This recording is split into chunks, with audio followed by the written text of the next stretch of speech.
Our topic here is attitudes towards minorities in Canada. Our research question is what explains why some people have favorable attitudes towards minorities in Canada while others do not. The analytic approach employed is located on the slide. The dependent variable being measured is attitudes towards minorities in Canada. When looking for a set of indicators that will work together empirically measuring the same dependent variable, we came across four located in the CES 2011. In reference to the academic literature, the author Bilodeau states that there are differences in public opinion and attitudes towards immigration and racial minorities across the provinces. This is because in each province, the public is likely to react to specific economic, demographic, and cultural realities of their province of residence. Our topic will further explore this. These indicators were combined into a summary index to create a measure of the dependent variable. After running a reliability analysis, the standardized alpha score is 0.83. Since this value is greater than 0.6, it can be concluded that the questions are related enough to combine into an index. The most appropriate univariate measures of central tendency and dispersion for our unrecoded raw index are the mean, median, range, and standard deviation. We recoded our indexed dependent variable into four categories of very low, low, medium, and high. The most appropriate univariate measures of central tendency and dispersion for this recoded indexed dependent variable is the mode, in which case is 4 and therefore high. The raw index summary statistics are located at the bottom of this slide. The skew is negative 0.1, which means the graph would be slightly to the right. The first hypotheses that we will test suggest that those who believe Canada should admit more immigrants will be more likely to support minorities in Canada than those who prefer to admit fewer. This is examined by Reitz, who states that Canada pursues immigration for nation building. Immigration affects relations among Canada's established cultural groups. Our independent variable is measuring public opinions whether Canada should admit more immigrants, fewer, or about the same as now based on attitudes towards minorities in Canada. The second hypothesis that we will test suggests that women will be more likely to be supportive of minorities in Canada than men. This is examined by Reitz, by Kite and Whiteley, who state, in comparing men's and women's attitudes towards minorities, men were more negative than women toward homosexual persons and homosexual behavior. The concept that the independent variable is measuring is societal attitudes towards minorities in Canada based on gender. The third hypothesis that we will test suggests those who believe that religion plays an important role in their life will be less supportive of minorities in Canada. This is examined by Rubenstein, who states that fundamentalist Christians and family organizations continue to propose anti-gay rights initiatives nationwide and are likely to propose more initiatives over the next several years. The concept that the independent variable is measuring is attitudes towards minorities in Canada based on the importance of religion in one's life. Here we have a correlation matrix relating our DV with our three IVs. The sign of the coefficients are positive in the first and second variables, meaning that the more the individual endorses immigration and or is female, the more likely they are to be supportive of minorities within Canada. When evaluating the strength of the relationship for absolute values of the R, immigration represents 0.27, which means that the magnitude of the association is moderately strong in relation to the DV attitudes towards minorities in Canada. For gender at 0.10, the magnitude of association is considered not useful in relation to the DV. Religion at negative 0.02, although negative indicates just the direction. However, the magnitude of association is considered not useful in relation to the DV.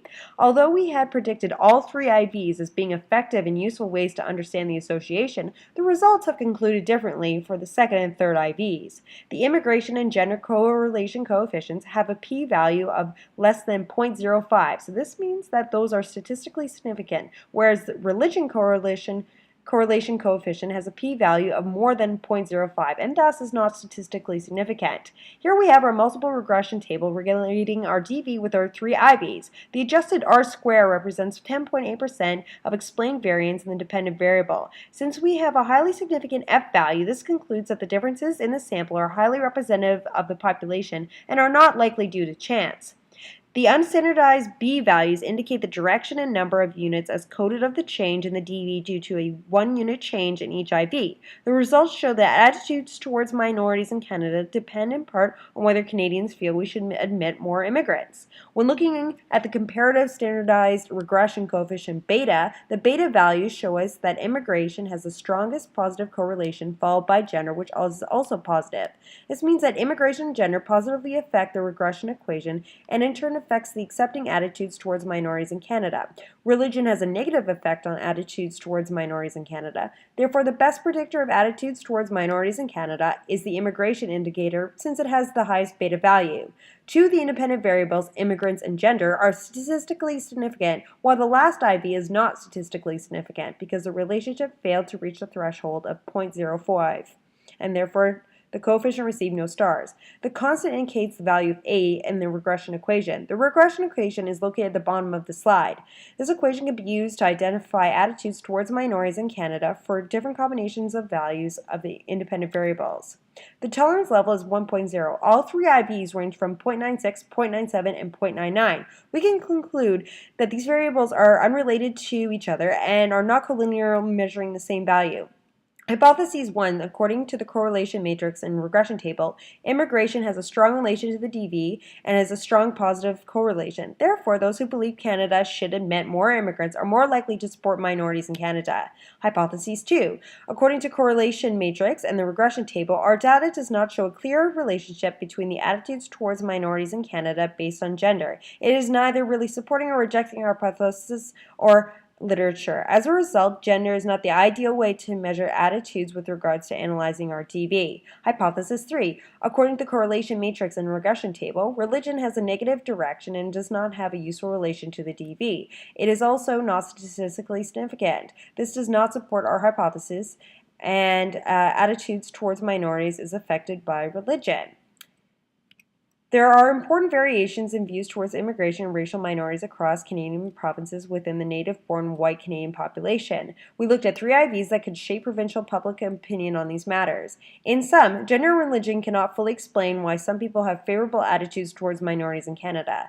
This does not support our hypotheses or academic literature, whereas attitudes towards immigration can explain support for minorities, as found in our hypothesis and literature, which suggests that more tolerance of immigration will lend itself to more accepting attitudes towards minorities in Canada. More research can be done to be looking at specific provincial economic, demographic, and cultural realities that shape provincial public opinion regarding these attitudes towards minorities in Canada.